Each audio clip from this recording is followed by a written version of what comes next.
Tim was always in a rush. Homework, dinner, even waiting for his favorite cartoon, everything had to happen instantly. One day, his grandfather, a weathered man with kind eyes and hands as gnarled as an ancient oak, presented him with a tiny sapling, its leaves barely unfurled. "Take care of it," his grandfather instructed, his voice raspy but gentle. "It will grow, but it needs time."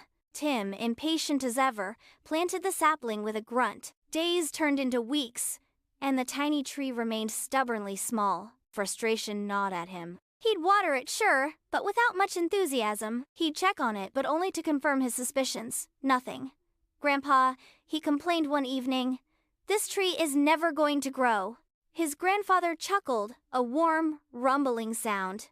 "Tim," he said, "some things take time. The best things in life need patience." Tim didn't understand. Not really. He continued to water the sapling, a perfunctory duty rather than an act of care. But slowly, imperceptibly at first, the tree began to change. Tiny buds appeared, then unfurled into delicate green leaves. The trunk, once thin and fragile, grew thicker, stronger. Tim found himself watching it more often, not out of obligation, but out of a burgeoning curiosity. He began to notice the intricate details, the way the sunlight dappled through the leaves, the subtle shift in color as the seasons changed. He found a quiet satisfaction in nurturing the tree, a feeling he'd never experienced before. Months turned into years. The sapling was no longer a sapling. It had grown into a magnificent tree, its branches reaching towards the sky like welcoming arms. One day, sitting beneath its shade,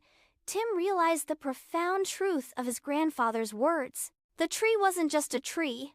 It was a testament to patience, a symbol of growth that mirrored his own. He had learned to slow down, to appreciate the journey, not just the destination. He understood now that the rush he'd always felt was a distraction from the beauty of the present moment. He looked up at the tree, its leaves rustling in the gentle breeze, and smiled. "Grandpa," he whispered, "you were right. Good things really do take time." He felt a sense of peace he'd never known before, a peace that grew as tall and strong as the tree itself.